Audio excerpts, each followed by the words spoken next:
You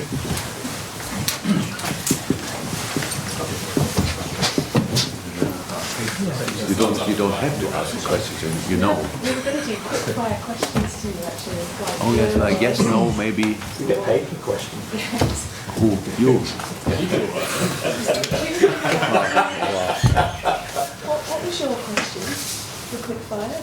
Bon Jovi or Europe, wasn't it? Oh yeah, mine was Bon Jovi or Europe. Sorry again. The quick fire question, that was the last thing I understood. And what was the question? Like, do you prefer Bon Jovi or Europe? We Oh, just covered up- Europe. Oh, Europe? Yeah. Okay. Yeah, that was because that one song. I was saying general Bon Jovi, but It's you, Tom. did they have another song? Oh, What was the Bon Jovi song then? Adidas or Puma, wasn't it? Oh, that's what it is. Oh, okay. That's a yeah, that would be. So we start already. Hello out there. Yeah. We're going to do. You can switch off now. That was the best part of the press conference. Yeah, we'll do a breakout. It's going to be embargoed until the 10:30 p.m. tomorrow night. But we'll get to that. So Billy's going to start the open. Good that there's one serious person in the room. Thanks, Joe. Jurgen, obviously we now know that when it comes to the semi-final of the Champions League, you will play Villarreal on the Wednesday, then it's Newcastle on the Saturday, Villarreal on the Tuesday. Even if you push the kick-off back on the Saturday, it would still, I'd imagine, cause you a problem. So how are you going to cope with the kind of scenario around that and the recovery time for your players? Yeah, but that's a normal problem. So that's what I said. It's completely normal in the period of first time that we obviously are in semi-finals of two competitions, stuff like this. So that's our problem. I have no problem with deal with that. But we said that I don't know how often. There's a massive difference because each hour counts for recovery in these moments. And if you want to cause us problems, you send us at 12:30 to Newcastle. And I don't understand it because I can understand that people want to see a football game between Newcastle and Liverpool, but I don't see why you should. But any team should have an advantage or disadvantage, these kind of things. So that's just how it is. I don't really think that the league and the broadcaster, they just have to try at least to help there. And we will see. I didn't hear anything yet about that. Nobody from BT contacted me yet. But I would say common sense will tell you that it's probably the right thing to do to move the game slightly backwards. Looking at last night, it looked as though Manchester City faced a bit more of an intense affair than you did at Anfield. Could there be any kind of advantage for you going into this game against Manchester City when you look at what potentially went on in Madrid and how much that game could have taken out of them?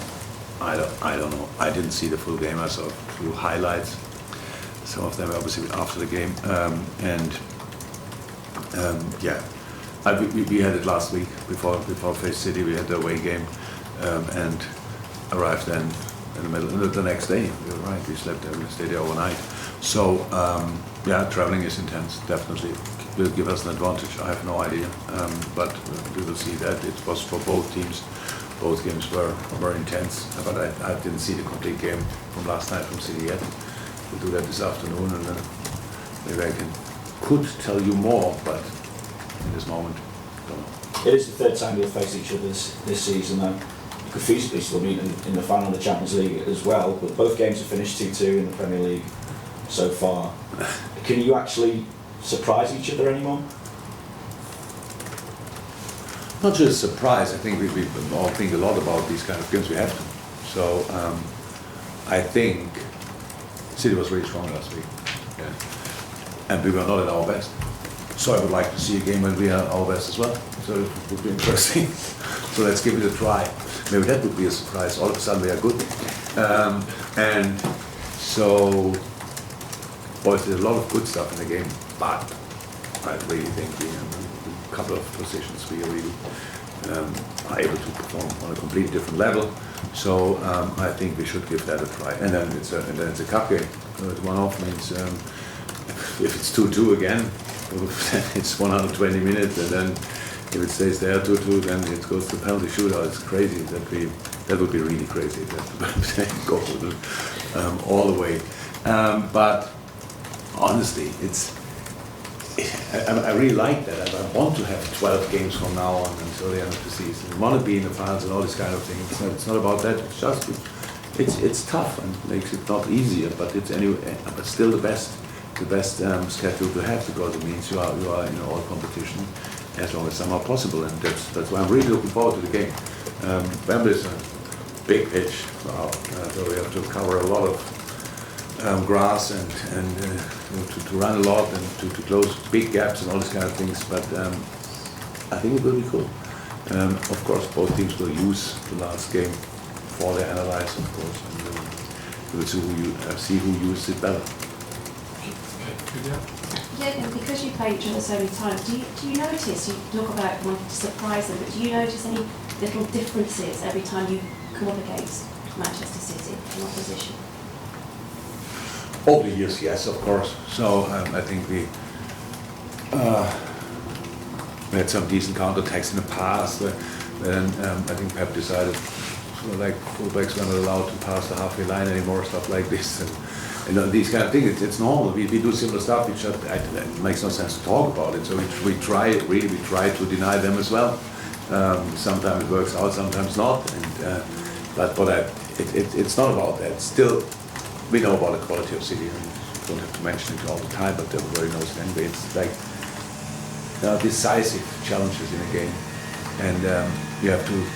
You better win them. Otherwise, they're really in good position. We lost a couple of easy balls in the City game now a few days ago, and what they make of it is spectacular. Like the counter attacks, like in the first minute already, or what was it? After 2 minutes, Sterling had a big chance. Ali made a great save. They had other situations where it's just good football. But the goals we scored were really good football as well, and we had other situations which didn't end up in chances. So not about surprising or something like that. It's a really intense fight on a really high level.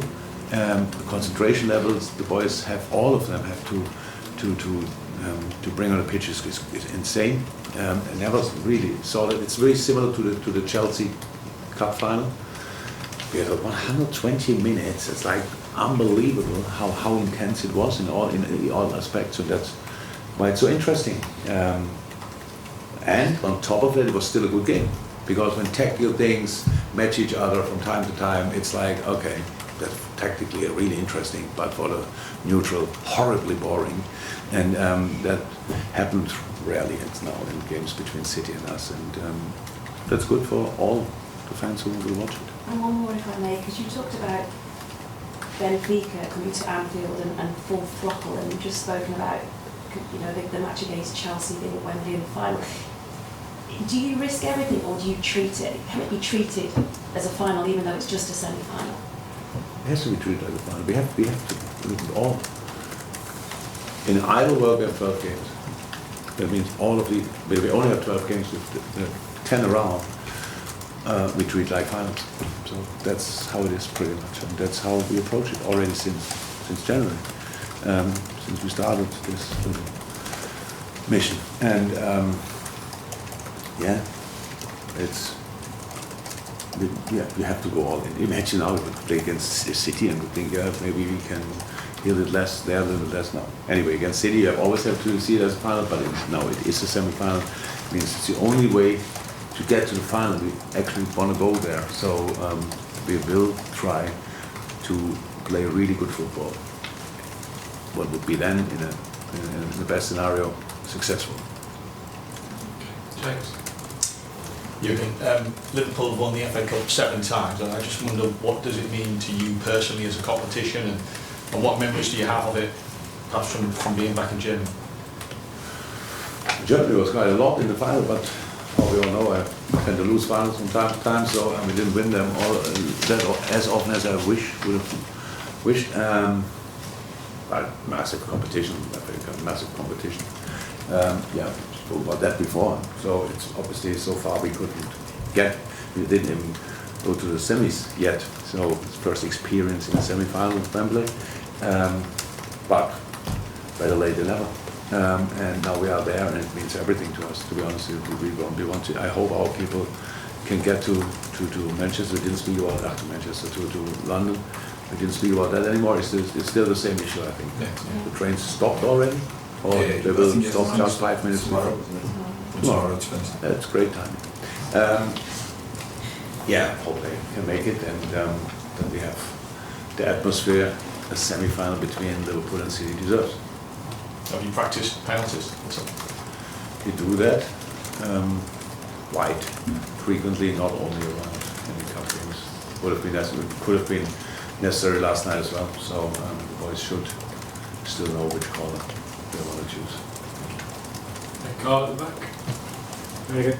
I think yesterday was only the third time, excluding cup games, that you'd not started Mo this season. I'm just wondering what told you that he didn't have to start. What do you hope that rest will have done for him, and how will it help him going forward? The reason for Mo not starting is easy. Because now it was about, yes, he played City, but we have after that hopefully 12 games. So, and that's why we have the opportunity to change. So that's all. Even if Mo would have scored 4 goals in the last game, he wouldn't have started yesterday. So that's how it is. It's nothing to do with anything. There's no story to make of it. It's just a necessity. Mo played in January and February 6 times 120 minutes. So now we can just close our eyes and say, who cares? Even he is just a human being, and that's why it was clear there will be games where he cannot start, there will be games where we take him off. He hates that, and that's clear. But so people might think what I'm doing the whole day. So yeah, to think about these kind of things when these things are really necessary to do. That was clear the case, and I think the game proved it 100%. We spoke afterwards about conceding the goal, stuff like this. It was in moments not good defending, but it's nothing. We were a bit flat-footed, hoping for being offside. That's not how we should do it. But in general, the intensity of the game showed me it was 100% right to change 7 times. And the next reason was we went up 6-2 up, and then lost a little focus. That's happened as well. It's not cool, but happened to all of you here in this room as well. In moments when you think you've done it, you realize you closed the door a bit too early. So that's completely normal, and that's why Mo didn't start. What I hope, just hope that the boys can play on their highest level as often as somehow possible. That's what we try to do with that. And believe me, it's a massive difference. If you play 3 days after you play the game, again 90 minutes, you have to go with all you have. Or if you play a few minutes in this game and have today a nice session, which is intense as well, but not even close to the intensity of the game, and all of a sudden, because the boys are really high trained athletes, they don't need a lot of time for recovery, but no time for recovery, that doesn't work. And that's why I made the decision. Do you think he was feeling that workload then? Sorry? Do you think Mo was feeling the effects of that workload in January and February? No, there's nothing conscious. It's not like this that you think, it's just logical. It's easy. If you sleep 4 nights in the week, only 2 hours, you think, oh, I'm fine, until the 5th day you get a knock. So that's how it is, and that's with football as well. They are completely in the tunnel. They want to play. Want to be successful, win everything, these kind of things. That's what they want to do. That's why I don't ask players, are you tired? No, why? Do I look like? All this kind of thing. So no, it's not just, I have to make decisions without talking a lot. Just make it and then deal with it, go from there. My responsibility, right or wrong. But yes, we could. Yesterday, 7 players who started 4 days ago now didn't start last night. Great. 7 more players got some rhythm. Great. We are in the semi-finals. Outstanding. The wider picture, is everyone else all right for the weekend? Yeah. As we said last night that Diogo that's rolled up slightly directly after the game. Obviously, while I was in press conference. Diogo, so good chance that he will be all right, but we need to have a closer look tomorrow. That's it. Okay, we will leave the open press conference there. If you can stop streaming and recording. Next